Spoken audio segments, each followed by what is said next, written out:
So in this video we'll discuss about the early model of an atom, and we'll find out the electric field inside and outside the atom, and basically we'll apply the Gauss law in this problem. Using the Gauss law we'll solve. And you know what is Gauss law, that in a closed surface the charge, that is by epsilon naught, is the flux linked with the surface is q enclosed or q inside in a closed surface by epsilon naught. This is your Gauss theorem. So we'll apply the Gauss theorem. And also we know that the flux linked with a surface is your E dot delta S. So from both the concept we'll use here, and we'll find out the electric field due to electric field inside and outside the atom. Now the Bohr's theory, which tells us that electrons are in different orbital, and they obey the 2n square formula, that like first cell will have 2 electrons, like that. So here in early model of atom, that will find out the electric field, that electrons are distributed uniformly. We'll consider here that electrons are distributed uniformly all over the atom. Let's say a situation where electrons are distributed uniformly throughout the atom and the nucleus is at the center. So this is the early model of an atom. Now for this case we'll calculate, let's say, the electric field which will be inside and at a point outside. So for that we'll draw the hypothetical Gaussian surface according to our convenience. Now let's say a point which is there inside the atom, let's say at a distance r, and capital R is the radius of the atom. So two cases we'll find out, that small r less than r and small r greater than r. So two cases we'll find out, and in each cases what is our aim, what is our target? We'll find out the electric field. Basically we'll find out for both the cases what is the electric field, right?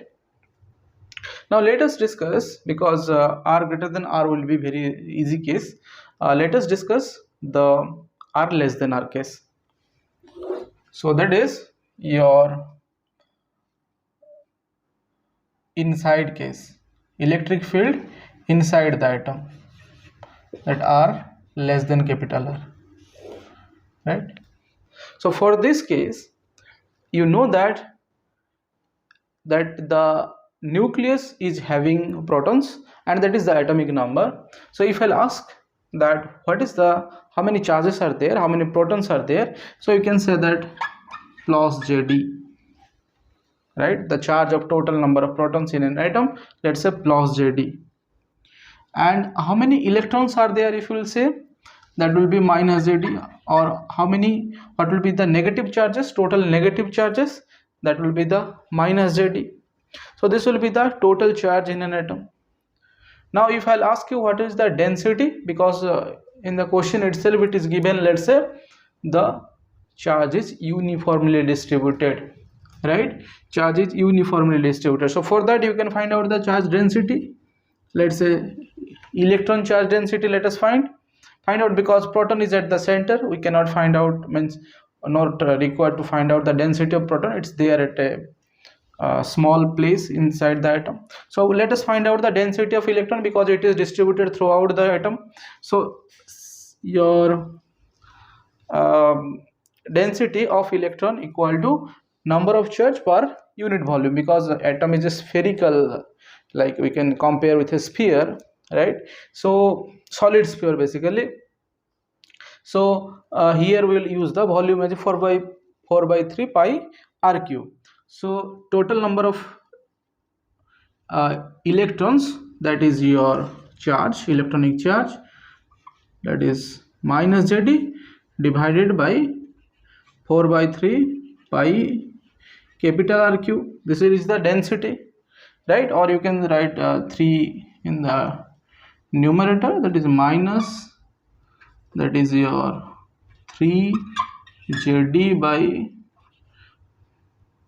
4 pi capital R cube. So this is the electron charge density, or the density, or the electron number of electron per unit volume, right? Now we have to find out inside our Gaussian surface how many, or what is the net charge, total charge, because we can use Gauss law here, q inside by epsilon naught. So we have to find out what is the charge inside the atom. Obviously all the protons are inside this inside this sphere, Gaussian sphere, right, Gaussian surface. So we can write that for r less than r, for any surface, the nucleus will be inside that sphere, small sphere. So that's why the total charge inside, you can write plus jd, that all the protons will be there. So charge due to all the protons is plus jd. Z is the atomic number, E is the charge, plus E is the charge. And what will be the what about the negative charges? So negative charges we will write in terms of density. So density into volume will give you the charges inside the sphere. So that's why we can write that this is your plus, your volume is 4 by 3 pi, here smaller q, because we are now discussing about this small sphere, right? So this is your volume into rho e, density of electron. Density of electron already we have calculated here. So what will be the total charge? jd minus 4 by 3 pi r cube, and rho e is 3 jd divided by 4 pi capital R cube. 3 cancelled out, 4 pi cancelled out. So it's q inside is jd minus jd r cube, small r cube by capital R cube. So this is the total charge inside this small sphere of radius small r, right? Now what we can do, we will find out the flux. This is our target, to find out the flux, and also we know that flux is E dot ds. So left side equal, both right side we will compare, right, and we can find out the electric field inside. This is our aim, right? So what we'll do, we can find out that flux equal to q inside or q enclosed by epsilon naught.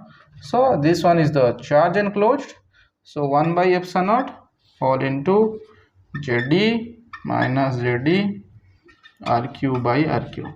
So this is the flux. Now E dot ds, from E dot ds what will be flux? Now from E dot dx, see, your ds and E vector are same, electric field, let's say. So E dot ds will write the angle between them is 0 degree. So E, your surface area is 4 pi r square. So E 4 pi small r square, because n cap is radially perpendicular vector, and your electric field, right, electric field will be outward, and your n cap is also outward, because more positive charges are there, right, less negative charges are there. So net charge of this small sphere, if you say, then that will be positive. So electric field will be outward, and n cap is also outward, both are in same direction. So cos 0 degree, E dot product means E delta is cos theta is 0, so cos 0 is 1. So we can write E into delta s is the area, so surface area 4 pi r square, because the surface area of a sphere is 4 pi r square, right, and small r square I am writing. Look at carefully, small r and capital R, don't get confused. Capital R is the radius of this atom, small r is the Gaussian surface, the radius of this Gaussian surface. Now this is E dot 4 pi r, E 4 pi r square is the flux. Now see, this is, let's say, equation 1, this is equation 2.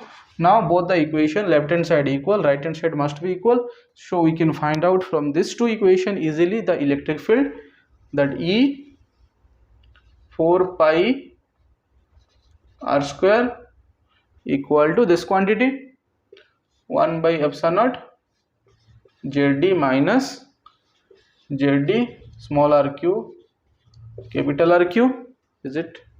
Now we have to find out E, electric field magnitude here actually we are finding out, and 4 pi r square we can divide that 1 by 4 pi epsilon naught, right? Then r square also is there and Jd there. Okay, let us do one more step. Jd RQ, so you can write E equal to 1 by 4 pi epsilon naught, Jd common, so Jd comes out, r square if I'll take inside, so it 1 upon r square, and here if you multiply r square, rq is there, r square cancelled out, so numerator r only, denominator rq. So this is the electric field inside the sphere. For an early model of atom, inside the sphere you can find out electric field in this way using the Gauss law and the concept of your charge density. You can find out. Now outside is very easy. You can guess for outside. So outside basically smaller greater than r. That means any point which is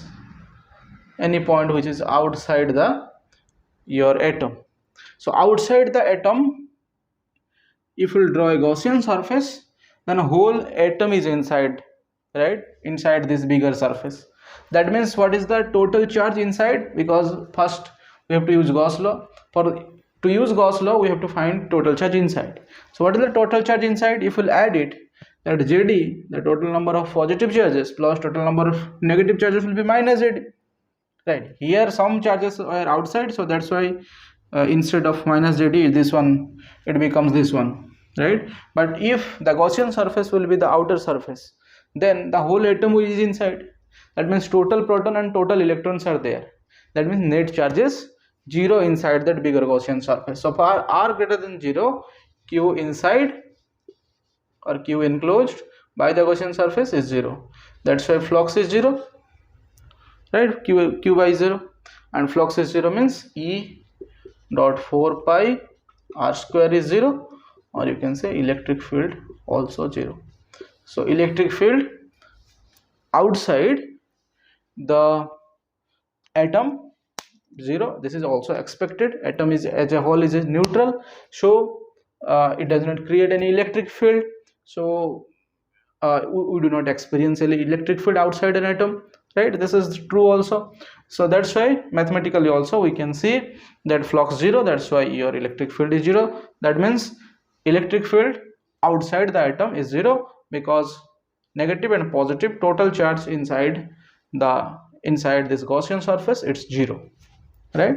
So this is the description of the electric field inside and outside of an early model of an atom, and we use the Gauss theorem here. Now